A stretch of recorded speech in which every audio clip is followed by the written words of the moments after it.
I'm Emily Carter, 27 years old, and I spent my whole life trying to be the perfect daughter and sister, but I always ended up being the one my family blamed for everything.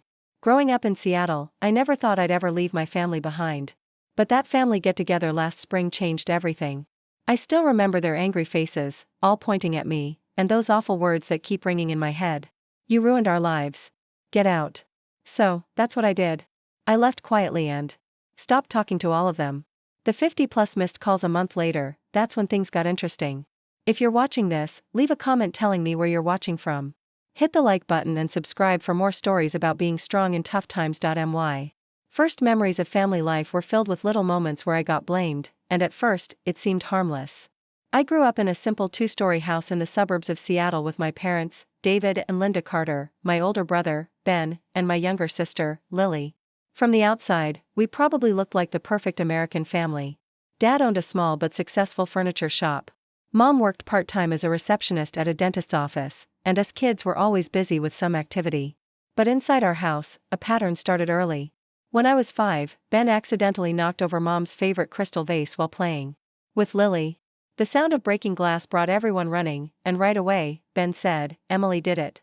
Even though I was coloring in the kitchen, my parents believed him.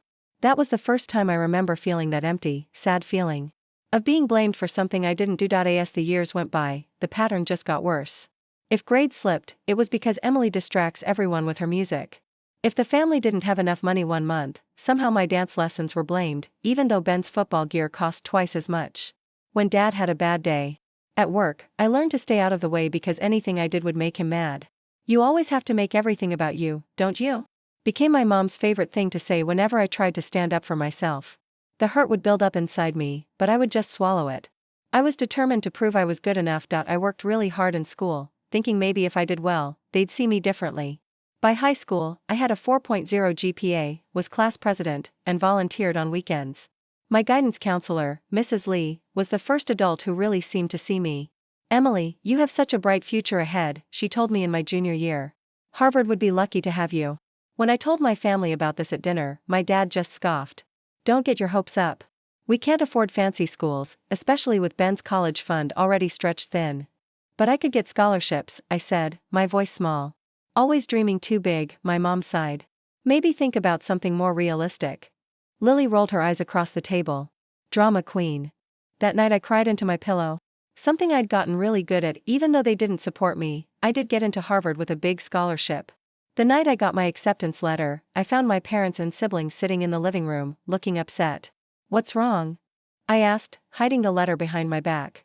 "Your brother didn't get into his first choice school," my mom said, hugging Ben. "We're trying to figure out what to do now." I slowly put the Harvard letter in my back pocket. It never seemed to be the right time for my good news. When I finally told them 3 days later, my dad's first response was, "How much is this going to cost us?" Not congratulations. Not proud, just worried about money. Even though I had a scholarship, at Harvard I finally started to feel like myself, away from my family's shadow. I made real friends for the first time. People like Sarah Johnson and Mia Kim, who liked my ideas and didn't blame me when things went wrong. I thought being far away would help my relationship with my family. But phone calls home always made me nervous. Somehow, even from hundreds of miles away, I was still blamed for things. "Ever since you left, your sister's grades have dropped," my mom told me during my sophomore year. "She misses you, even if she won't say it." The message was clear. Lily's school problems were my fault for going to college. After graduation, even though I had job offers in Boston, I moved back to Seattle. Part of me still wanted my family's approval, still thought I could fix things if I just tried hard enough. I got a job at a growing marketing company, rented a small apartment about 20 minutes from my parents' house, and went back to being the good daughter, with weekly family dinners. "Marketing," my dad said when I told him about my job. "So you trick people into buying stuff they don't need." I tried, when I was 24, to talk about the scapegoating. We were having Sunday dinner and I'd just been blamed for my mom forgetting to buy dessert ingredients, somehow because I'd called earlier to check what time I should come. "I've noticed something," I said carefully, putting down my fork. "It seems like whenever something goes wrong, I get blamed for it, even when I didn't do anything." The silence was so loud. "Are you serious right now?"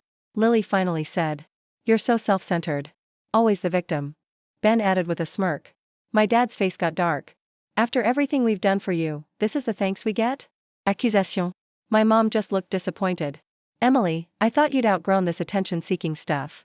I never brought it up again. By 27, I'd been promoted to senior marketing strategist at my company. After years of therapy with Dr. Patel, I was slowly building boundaries with my family while still seeing them. I only went to dinner twice a month. I learned to hang up the phone when things got mean. Small steps to protect myself. The promotion should have been a happy moment.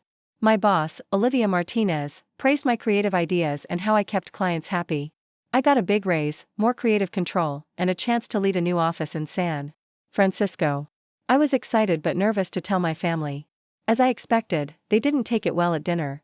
"So, you're leaving the family business when we need you most?" my dad asked, sounding disappointed.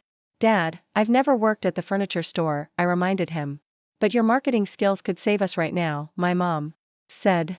"Sales have been dropping for months." And just like that, my promotion wasn't something to celebrate, but something selfish that hurt the family.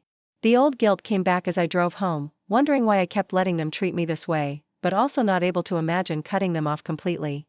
I didn't know things were about to change in a way I never expected. Carter Furniture had been in Seattle for almost 30 years. My grandpa started it, my dad grew it, and everyone thought Ben would take over one day. The store sold hand-finished wood furniture, which used to make good money, but now big stores and online shops were making it hard. When my dad mentioned sales were down at my promotion dinner, I offered to help. Not because I had to, but because I still loved my family and wanted them to do well. "I could update your website and run some ads," I suggested when I visited. "For free, of course." My dad relaxed a little. "That would help, Emily." For the next few months, I spent my evenings and weekends working on the family business. I made them a new website with an online store, set up social media, and made ads for certain customers. I even got professional photos of their furniture. Sales got a little better, but not enough to fix what I later found out was a much bigger problem. One day, my mom told me the business had taken out a big loan 2 years ago to fix up the store and warehouse. "The monthly payments are killing us," she said over coffee. "Your dad can't sleep. Maybe I can help look at the finances." I offered. "I work with budgets all the time." The look of relief on my mom's face should have warned me. "Would you? That would be such a help." What I found in the books shocked me. The renovation loan was just the start. There were lots of high-interest loans, maxed-out credit cards, and a cash flow problem that no amount of marketing could fix. The business needed a big change. When I showed my parents what I found, my dad got defensive. "So now you're a financial expert too," he snapped. "I've run this business since before you were born." "I'm just trying to help, Dad," I said calmly. "Based on these numbers, you might want to downsize the warehouse or sell some inventory at a discount to get more cash." "Absolutely not," he said, getting red in the face. "That furniture is our family's legacy." Even though he didn't like it, things got so bad that my parents finally took some of my advice. They rented out part of the warehouse and had a small sale. They also tried to get a new loan, and that's when things got complicated. Because my dad already owed so much, the bank wanted someone else to guarantee the loan. Ben still had student loans, and Lily had just bought a house with her husband, Mark. That left me, with my good credit and steady job, as the only choice. "It's just paperwork," my dad said when he asked me to co-sign.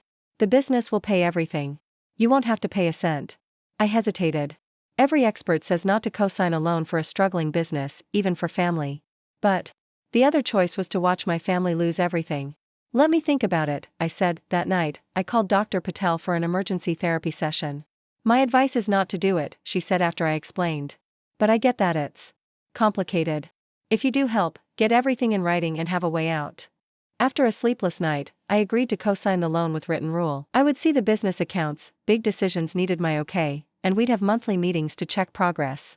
My dad agreed, but I could tell he didn't like it. The loan was approved and for a while, things got better.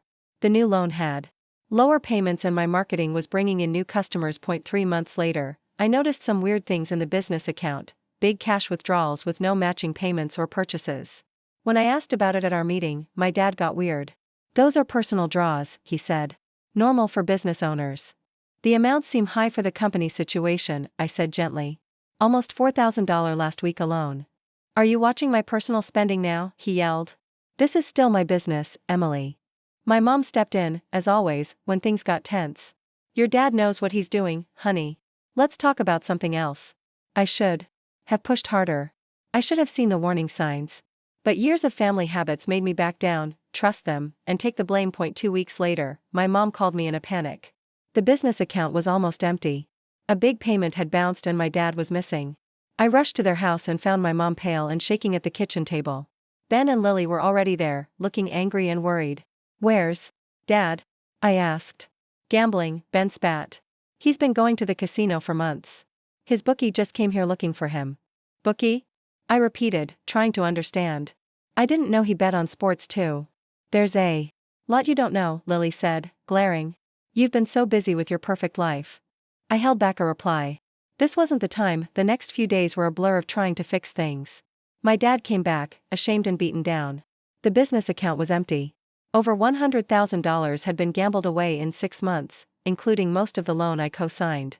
I set up emergency meetings with their accountant and the bank, trying to save what we could. My dad agreed to get help for his gambling, but it didn't feel like he really meant it. Family dinners became tense, with blame floating around like electricity. Even though no one said it, I could feel it. If I'd been more involved, if I'd watched things closer, if I'd seen the signs sooner. One night, after a really hard family meeting about selling inventory, my phone buzzed with a text from my mom. "Family meeting tomorrow night at 6 o'clock, everyone will be there. Very important you come. No excuses." The formal tone was weird for my mom. Usually her texts had at least one "love you" and some emojis. This felt different, scary. "Is everything okay?" I texted back. "Just be there," she replied. As I drove home, I felt a sense of dread.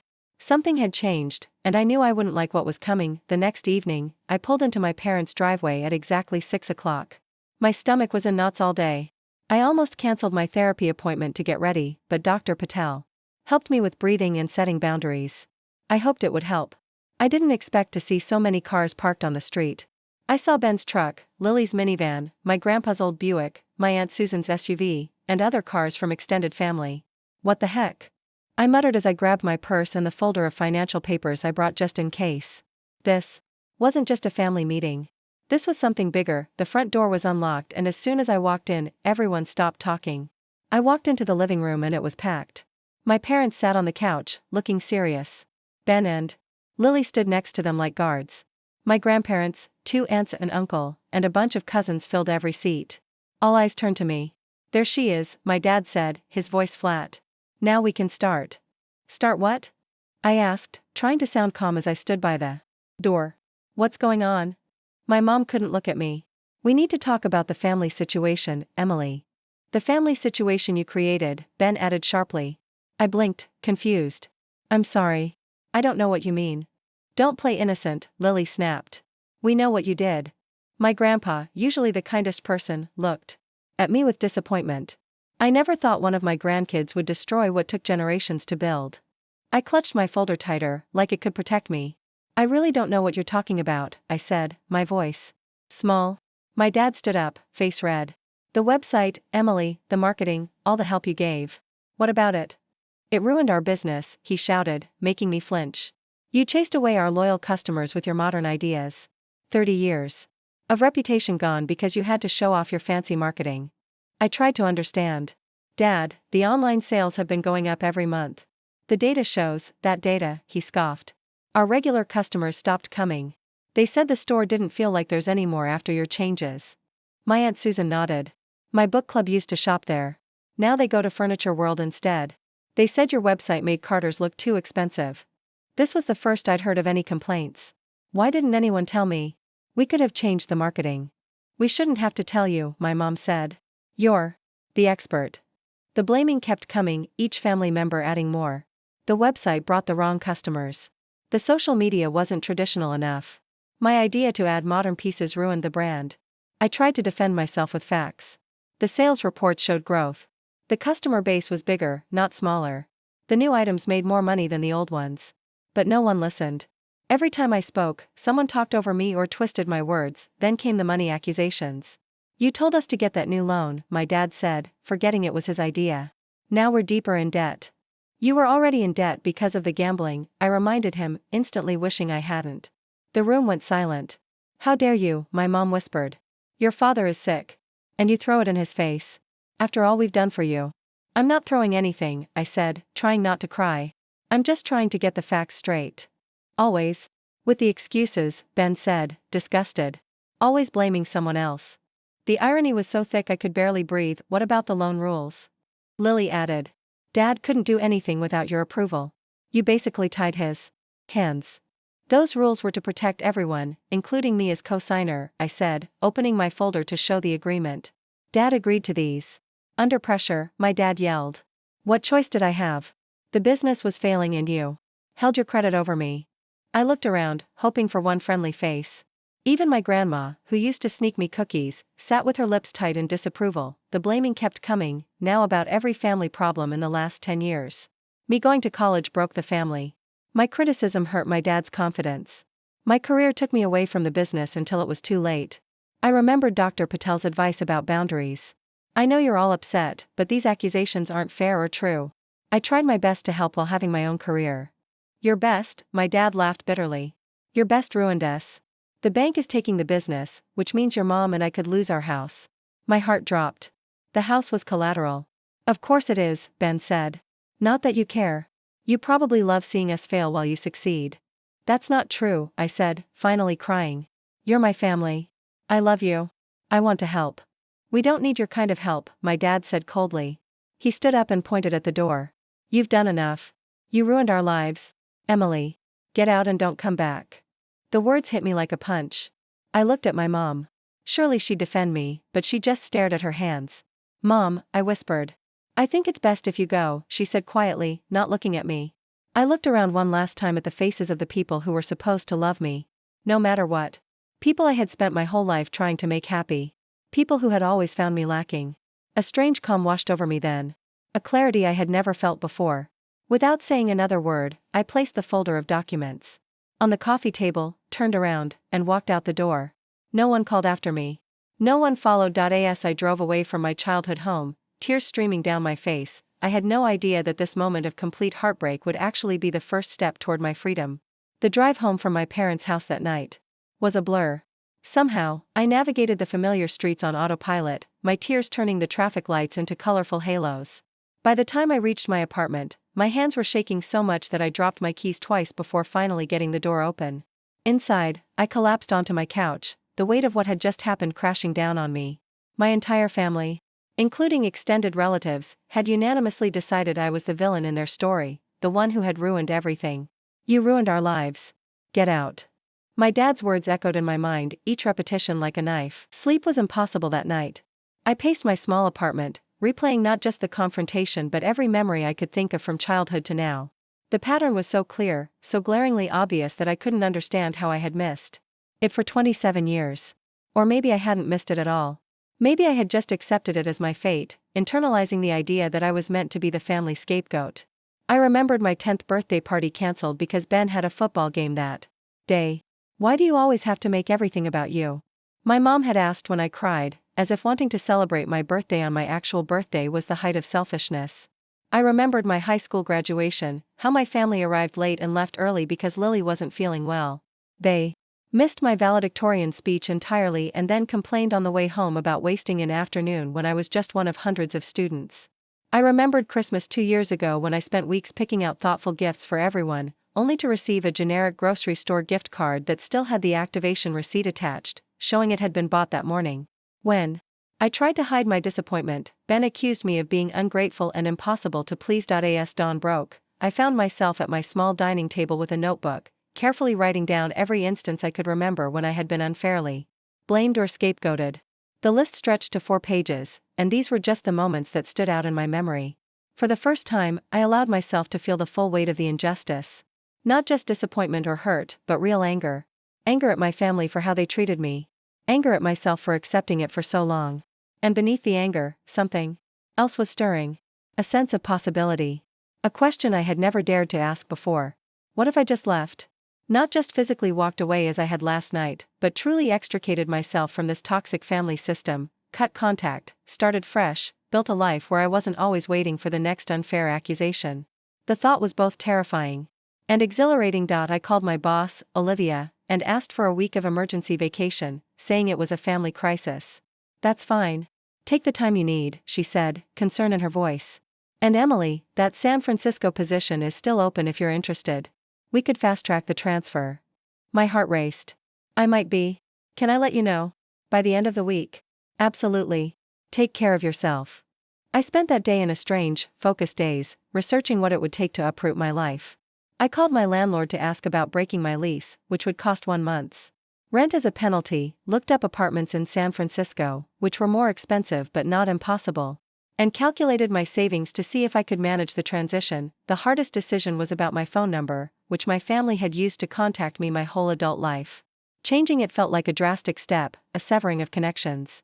But as I scrolled through recent text exchanges with my parents and siblings, seeing the pattern of guilt trips, demands, and subtle put-downs, I knew it was necessary. I visited my bank to ensure my accounts were secure and only in my name. I gathered important documents, birth certificate, social security card, passport, diplomas, and put them in a fireproof box. I made lists of what to pack, what to sell, and what to donate. Throughout it all, a voice in the back of my mind kept asking if I was overreacting, if I was making a huge mistake. If family, no matter how dysfunctional, was still family and worth preserving at all costs. To quiet that voice, I scheduled an emergency session with Dr. Patel. What you're describing is a classic scapegoating dynamic, she confirmed after I shared my story. Your family has decided you're responsible for their problems, which lets them avoid taking responsibility themselves. So, I'm not crazy. I'm not overreacting. She shook her head firmly. No, Emily. Based on everything you've shared in our sessions, this pattern is deeply rooted. The united front you faced suggests they're very invested in keeping it that way. What should I do? I asked, surprising myself with how much I wanted her validation for the plan forming in my mind. I can't tell you what to do, she replied gently. But I can ask what you want, not what you think you should want or what your family wants you to want. What do you, Emily Carter, truly want for your life? The answer came with unexpected clarity. Peace. I want peace. The rest of the week flew by in a whirlwind of activity. I arranged with my company to transfer to the San Francisco office, effective immediately.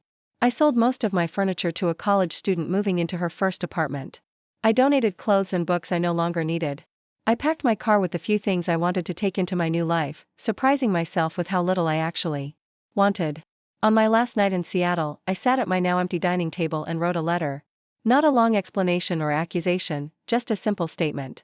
I've accepted that in your minds I will always be to blame for everything that goes wrong. I can't change that, but I can remove myself from it. Please don't try to contact me.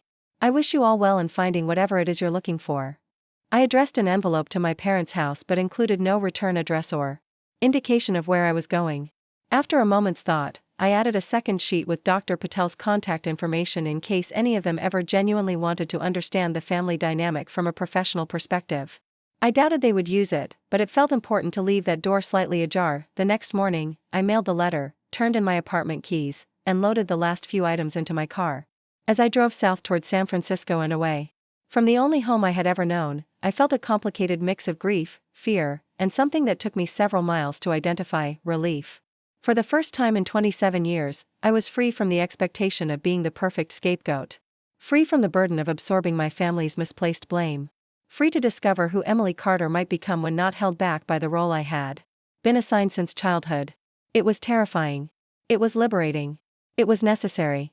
And as the "Welcome to California" sign appeared on the horizon, I allowed myself to feel something I hadn't felt in a long time. Hope. San Francisco welcomed me with sunshine, which felt fitting. As I drove through unfamiliar streets, the reality of what I had done began to sink in. I had no family to call, no friends in this new city, just a job transfer and a temporary Airbnb booking for the next 2 weeks while I searched for a permanent place. The Airbnb was a small studio in the Mission District, sparsely furnished but clean. After unloading my few belongings, I sat on the edge of the bed and felt my first moment of doubt. Had I overreacted? Was cutting off all contact too extreme? I reached for my phone instinctively, then remembered I had changed my number. There was no going back, at least not easily. The finality of that thought sent me into a panic attack, my first in years. For 20 minutes, I sat on the floor with my back against the wall, struggling to breathe, convinced I had made a terrible mistake. When the attack finally subsided, I did what I always did in moments of crisis. I made a plan. My first priority was setting up my remote work arrangement until the San Francisco office was ready for me. Second was finding an apartment. Third was establishing a routine, something to anchor me in this new reality. The next morning, I woke early and walked to a nearby coffee shop with my laptop. The barista, a woman with colorful tattoos and a warm smile, noticed me struggling with the Wi-Fi password. "First time here?" she asked, coming around the counter to help. First time in San Francisco, actually, I admitted. Welcome. I'm Mia, by the way. Emily. Well, Emily, any friend of Cafe Grumpy is a friend of mine. What brings you to our sunny city? I hesitated, unsure how to answer without revealing too much to a stranger. Work transfer. Fresh start. Mia nodded as if that explained everything. Best place for it. San Francisco's full of people reinventing themselves. That brief interaction, lasting barely 5 minutes, became my first connection in my new city. I returned to the same coffee shop each morning, and Mia always greeted me by name, eventually introducing me to her partner, Jake, and their friend group that gathered there on weekends. My remote work arrangement with the marketing firm went smoothly. Olivia arranged weekly video calls to keep me connected to the team, and the San Francisco office renovation was on track for a formal opening in 3 months. Finding an apartment proved more challenging. The rental market was competitive, and without local references, I faced skepticism from several property managers. After 2 weeks of searching, I finally found a small one-bedroom in a converted warehouse in the Dogpatch neighborhood. The exposed brick walls and large windows sold me immediately, even though the rent was slightly higher than I had planned. Moving in with my minimal belongings highlighted how much I had left behind. My previous apartment had been filled with furniture and decorations chosen to please my family during their rare visits. This new space was a blank canvas waiting for me to define it on my own terms. I found this both liberating and paralyzing. Standing in an empty home goods store, I couldn't decide on something as simple as what color towels to buy. For so long, I had suppressed my own preferences to avoid criticism. What did I actually like? What represented me? These questions extended beyond home decor into every part of my life. What foods did I enjoy when not cooking to please others? What music did I like when not worried about being judged for my taste? What hobbies had I always wanted to try but didn't because they wouldn't earn family approval? Dr. Patel and I continued our therapy sessions via video call, now focusing on what she called rediscovering your authentic self.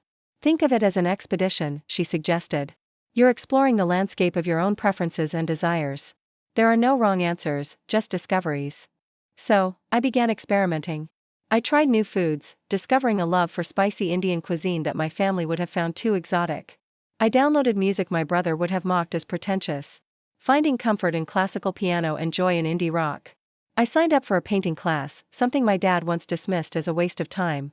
The first time I created a messy, colorful canvas in that class, I felt a surge of pride so pure it brought tears to my eyes, not because the painting was impressive, but because I had made it just for myself, without fear of criticism. My neighbor in the apartment building, an older woman named Clara, noticed me carrying my art supplies up the stairs one evening and asked about them.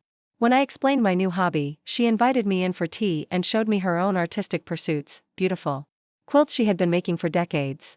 Art saves us, she told me, her hands gently tracing a pattern of flowers. It gives us a place to put feelings that have no words. Clara became another unexpected connection, dropping by with homemade cookies and stories about her life as a teacher before retirement. She never asked prying questions about my family or why I had moved to San Francisco alone, seeming to understand my need for space around certain topics, but not all moments in this new life were positive. Guilt and doubt would ambush me at unexpected times. I'd see a mother and daughter shopping together and feel a pang of loss.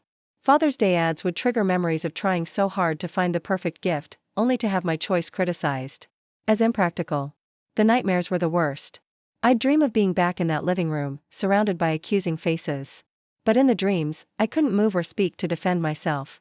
I'd wake up gasping, my sheets tangled and damp with sweat. During one particularly tough week, 3 months after my move, I almost broke my resolution. I received a performance review at work that mentioned areas for improvement. Nothing serious or unexpected, but it triggered all my old insecurities. That night, I found myself looking up flights to Seattle, my finger hovering over the purchase button. What stopped me was a text from Mia. Potluck at my place tonight. You in? No pressure, but it might be fun. Such a small thing, this casual invitation, but it reminded me that I was building connections here. That going back would mean sacrificing the fragile new life I was creating. I declined the flights and went to the potluck instead, where I sat in the backyard nursing a glass of wine and listening to people share their stories. One woman talked about leaving an abusive relationship, and her words resonated so deeply that I had to step outside afterward to compose myself. She followed me out. First time here? She asked, offering a cigarette, which I declined. Is it that obvious? I smiled. I saw your face during my story. It hit close to home. Something like that, I admitted. I'm Jessica. Emily. We ended up talking until The venue closed, sharing experiences of breaking free from situations where we were undervalued and blamed. Though Jessica's story involved a romantic partner rather than family, the dynamics were strikingly similar. The hardest part, she told me, is stopping yourself from going back. There's this pull, like gravity, trying to drag you back into their orbit. I nodded, understanding exactly what she meant. Does it ever get easier? Every day, she said. Each morning you wake up and choose yourself as a victory. Eventually, those victories stack up until they outweigh the pull. As spring turned to summer, those victories indeed began to accumulate. I started joining Mia's friend group for hikes in the nearby mountains. I took weekend road trips to explore the California coast. I volunteered at a local animal shelter, finding comfort in the unconditional love of the dogs and cats waiting for adoption. The formal opening of our San Francisco office marked another milestone. Olivia flew in for the event, and after the official ceremonies, she pulled me aside. You seem different, she observed. More confident. Do I? Definitely. San Francisco agrees with you. She studied me for a moment. Whatever you left behind in Seattle, I'm glad you did. I didn't correct her assumption that it was a what rather than a who I had left behind. But her observation confirmed what I had begun to feel myself. I was changing, growing in ways that would have been impossible within my family's expectations. That night, I looked at myself in the mirror and really saw the person looking back. The constant tension in my shoulders had eased. The crease between my brows had softened. My eyes held a clarity that had been absent before. Hello, Emily. I whispered to my reflection. Nice to finally meet you. For the first time since arriving in San Francisco, I slept through the night without nightmares. Exactly 1 month after leaving Seattle, I finally felt settled enough in my new life to get a new phone. My temporary burner phone had served its purpose, allowing essential communications without creating a path for my family to reach me. Now, with a permanent address and growing stability, I was ready to reclaim this aspect of modern life. The salesperson at the phone store was explaining the features of the latest model when I interrupted with a question. Would it be possible to check if there are any missed calls or messages on my old number before I fully disconnect it? He looked uncertain. That's unusual, but I think we can probably do that. You'd need to verify your identity, of course. An hour later, with the proper paperwork completed, I sat in the store's back room, staring at a computer screen displaying the activity on my old number. My heart raced as I scrolled through the list. 53 missed calls, 26 voicemails, 89 text messages, all from my family, starting the day after the confrontation and continuing with increasing frequency. The most recent had come just yesterday. Would you like to listen to the voicemails? The technician asked. I nodded, my mouth too dry to speak. The first few messages were angry. My dad demanding I stop this childish behavior and call home immediately. My mom's voice tight with restrained fury, saying I was making everything worse by disappearing. Ben calling me selfish and dramatic. But as the weeks went on, the tone changed. Confusion replaced anger. Where was I? Why wasn't I at my apartment? Had I really left Seattle? My mom's voice grew tearful, expressing worry while still insisting I was punishing the family unfairly. The final messages from the past week were different again. My dad's voice subdued, asking me to call. We need to talk about the business. Things have developed. I sat in stunned silence when the last message finished playing. Would you like the text messages printed out? The technician asked. Yes, please, I managed to say. Reading through the texts revealed a similar progression from anger to worry to something approaching desperation. The most recent text from Ben simply said, Dad's been arrested. Please, sis, we need you. Arrested. My head spun with questions and conflicting emotions. Part of me, the part that had spent years as the family scapegoat, felt a vindictive satisfaction. Another part, the daughter who still loved her father despite everything, felt concern and confusion. I left the phone store with my new phone, the printouts of texts, and a storm of emotions I couldn't quite sort through. Back in my apartment, I spread the papers across my kitchen counter, trying to piece together what had happened in my absence. The texts mentioned bank investigations, fraud charges, and asset seizure, but no clear explanation of what had occurred. I was tempted to call to finally break me silence, but something held me back. The memory of that living room full of accusers was still too fresh. Instead, I did something I had avoided for months. I logged into social media. I had deactivated my accounts when I left, part of my clean break, but I hadn't deleted them entirely. My feed loaded with a month's worth of updates, including several public posts from my family that filled in the gaps. The furniture store had completely failed, closing its doors 3 weeks after I left. My dad was indeed facing criminal charges, not just for gambling away business funds, but apparently for submitting false information on multiple loan applications over the years. A post from Lily included a bitter comment about the bank taking everything because someone co-signed a loan and then abandoned them, a transparent attempt to shift blame onto me again. But the comment section told a different story, with several former employees and family friends pointing out that the business had been in trouble long before the final loan and that my dad's gambling had been an open secret in certain circles. For years I closed the laptop, feeling overwhelmed. The narrative my family had constructed, the one where I was responsible for everything, had publicly unraveled. The truth was out for anyone to see. This should have felt like vindication. But instead, I felt hollow. Dr. Patel's words from our most recent session echoed in my mind. Vindication rarely feels the way we expect it to. I was still processing this information the next day when my work phone rang with an unfamiliar Seattle number. Emily Carter, I answered professionally. Finally, Lily's voice came through. Do you know how many marketing firms I've called trying to find you? My pulse quickened. How did you get this number? It doesn't matter. You need to come home right now. Dad's case goes to court next week, and the lawyer says we need character witnesses. Plus, the bank is asking questions about that loan you co-signed. No hello, no how are you? No apology, just demands and implicit accusations, Lily. I said carefully, I'm not coming back to Seattle. What? Of course you are. This is family. The same family that told me I ruined their lives and to get out? There was a pause. That was just Dad being upset. You know how he gets. I do know. I've always known. That's why I left. So, you're just abandoning us when things get hard? Real mature, Emily. The familiar pattern of blame threatened to pull me back in, but I held firm. I didn't create this situation, Lily. Dad's gambling and financial decisions did. I'm sorry he's in trouble, but I can't fix this. You're part of this whether you like it or not, she pressed. Your name is on that loan. A loan I advised against and put conditions on specifically to prevent misuse. Conditions that were ignored. You got a lawyer? Yes. To protect myself. The bank already has my statement regarding the circumstances of the loan and Dad's concealment of his gambling addiction. Are you testifying against Dad? Her voice rose in disbelief. I'm telling the truth, Lily. Something our family has never been very good at. The conversation deteriorated from there, with Lily cycling through familiar tactics, guilt, accusations, emotional manipulation. When none of these worked, she finally resorted to threats. Fine, stay away if that's what you want. But don't think you can just start over with a clean slate. We know where you work now. Don't be surprised if your boss gets some interesting information about her new employee. A chill ran through me. Are you threatening me? I'm just saying. Actions have consequences. You turned your back on family. That means you're not protected anymore. After the call ended, I sat at my desk shaking. The old Emily would have panicked, would have given in to prevent whatever vague harm Lily was threatening. But the person I was becoming recognized this for what it was, a desperate attempt to maintain the family dynamic, to drag me back into the role of scapegoat. Instead of giving in to fear, I went directly to Olivia's office. Do you have a minute? I asked from her doorway. Of course. What's up? I closed the door behind me and took a deep breath. I need to tell you something about why I left Seattle.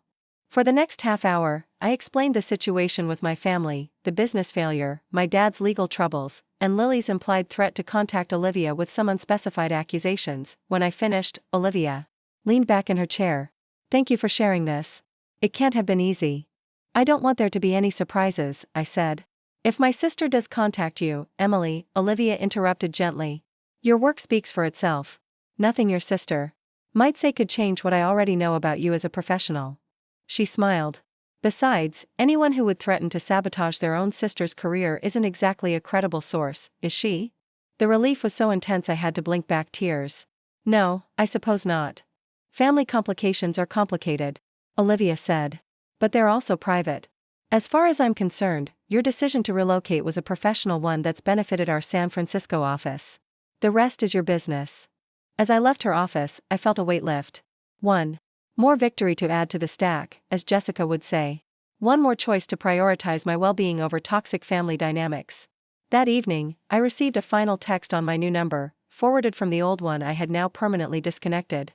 This isn't over. No signature, but the Seattle area code made the sender clear. I looked at the message for a long moment, then deleted it without responding. In a way, Lily was right. It wasn't over. Not entirely. There would likely be legal and financial complications to navigate related to the co-signed loan. There might be more attempts to contact me, to pull me back in. But something fundamental had shifted. My family no longer had the power to define me, to assign blame, to determine my worth. That chapter of my life, at least, was indeed over. And for the first time, I was truly okay with that. 6 months after leaving Seattle, San Francisco had become home in ways I never expected. My apartment now reflected my personality, with my paintings displayed alongside books I genuinely wanted to read rather than those that would impress others. I had adopted a rescue cat, a one-eyed tabby named Oliver, who greeted me each evening with unconditional love. My circle of friends had expanded beyond Mia and Clara to include fellow volunteers from the animal shelter, members of a hiking group, and colleagues from the now thriving San Francisco office. I had built a life filled with genuine connections, meaningful work, and hard-earned wisdom. The legal aftermath of my father's actions had played out largely without my direct involvement. Through my lawyer, I had provided documents and statements establishing that I had been misled about the business's financial situation.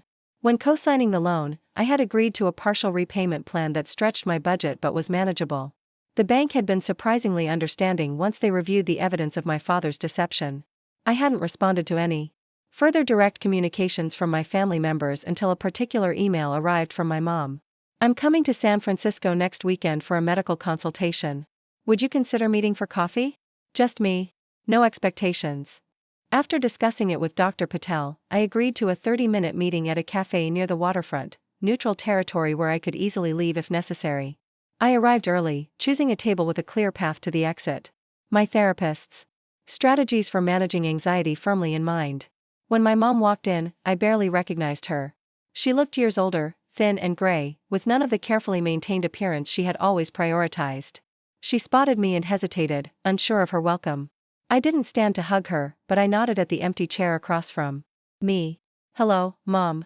"Emily," she said, her voice catching slightly as she sat down. "You look well." "Thank you. I am well." An awkward silence followed as she ordered a tea and fidgeted with her napkin. I waited, determined not to fill the space with nervous chatter or apologies as I once would have. Finally, she spoke. "Your father was sentenced last month, 2 years, mostly probation. The business is gone, of course. We had to sell the house to pay off the remaining debts." "I heard," I said neutrally. My lawyer had kept me informed of developments relevant to my financial liability. "We're living in an apartment now. It's smaller than what we're used to." "I'm sorry things have been difficult," I said, and I meant it. Despite everything, I took no joy in my parents' downfall. She looked at me, searching. "You really are, aren't you? Sorry. I mean, even after how we treated you." I nodded, sipping my coffee. "I don't understand you, Emily. I never have. You were always so different from the rest of us. So sensitive, so determined, so willing to take the blame, even when it wasn't yours to take." She twisted her wedding ring, a nervous habit I remembered from childhood. "Until you weren't. People can only bend so far before they break," I replied quietly. "Or before they stand up straight." "Is that what you did? Stand up straight?" Eventually, another silence, but less tense this time. "I wanted to blame you when you left," she admitted. "It was easier than facing the truth about your father, about the business, about my own part in it all." I blinked in surprise. This acknowledgement, however small, was unprecedented. "Rachel still blames you," she continued. "Ben, too, somewhat. It's easier than accepting that our family had problems long before the business failed." "And you?" I asked, holding my breath. She looked down at her tea. "I've had a lot of time to think. Too much time, maybe. And I've realized that we did to you what my family did to me. I was the difficult one, the too sensitive one, the one who couldn't take a joke." She met my eyes briefly before looking away again. "I promised myself I'd never do that to my children, but somehow we fell into the same pattern." It wasn't quite an apology, but it was more self-awareness than I had ever witnessed from her. "What happens now?" I asked. "I don't know," she admitted. "That's up to you, I suppose. I didn't come here with expectations. I just needed to see that you're okay." "I am okay," I confirmed. "Better than okay, actually. I can see that." A faint smile crossed her face. "You have a light about you that wasn't there before. In Seattle, you always seemed dimmed. Somehow." We talked a little longer, carefully avoiding certain topics, gradually finding our way to a conversation that felt, if not comfortable, at least not actively painful. When our agreed-upon 30 minutes were up, I signaled for the check. "Would you?" She hesitated. "Would you be open to talking again sometime? Maybe phone calls to start?" I considered this. "I'd be open to occasional calls," I said carefully. "But I need you to understand something. I'm building a life here that's healthy for me. I can't go back to the family dynamic we had before. I understand, she said, though I wasn't sure she truly did. Limited contact is better than none. We parted with an awkward brief hug, neither of us quite sure how to navigate this new territory. Over the following months, we established a cautious pattern of communication, short phone calls every few weeks, neutral topics at first, gradually expanding to include more personal subjects as trust slowly rebuilt.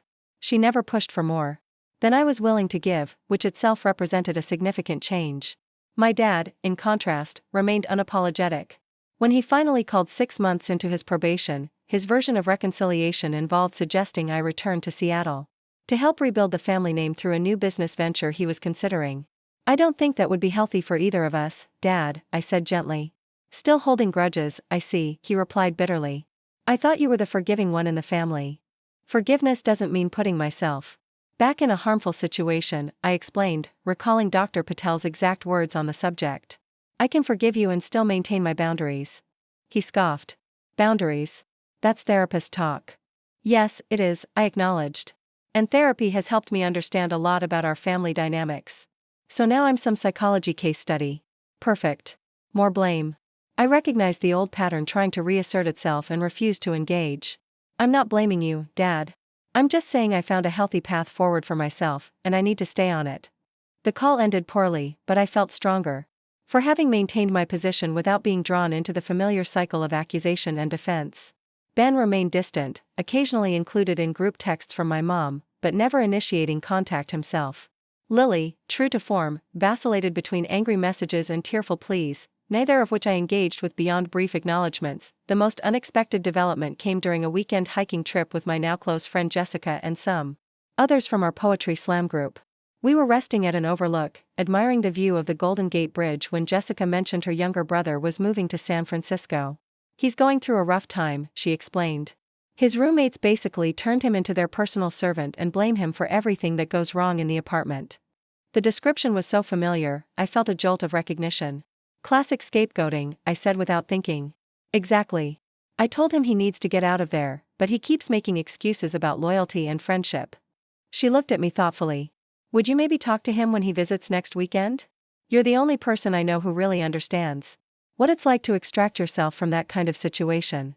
The request caught me off guard. My journey was still ongoing, my healing incomplete. Who was I to advise someone else?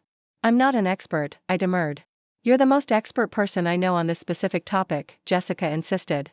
Just coffee, no pressure, but I think hearing from someone who's been there could really help him. So, the following weekend, I found myself across a cafe table from Jessica's brother, Michael, a soft-spoken young man who reminded me painfully of myself 2 years earlier. He described situations that echoed my own experiences, the same patterns of blame and emotional manipulation, the same erosion of self-worth. I know I should probably move out, he concluded. But they're my friends. We've been through a lot together, and maybe I am too sensitive, you know? Maybe I do need to try harder. I recognized the self-doubt, the internalized blame. Can I share something I've learned the hard way? I asked. He nodded. Relationships should make you feel valued, not diminished. They should be reciprocal, not one-sided. And most importantly, when someone shows you who they are through consistent behavior, believe them the first time. But what if it's my fault? He asked, the familiar question that had kept me trapped for years. Even if you have things to work on, which we all do, that doesn't justify being treated as the universal scapegoat, I explained. Real friends, real family help you grow. They don't tear you down to build themselves up.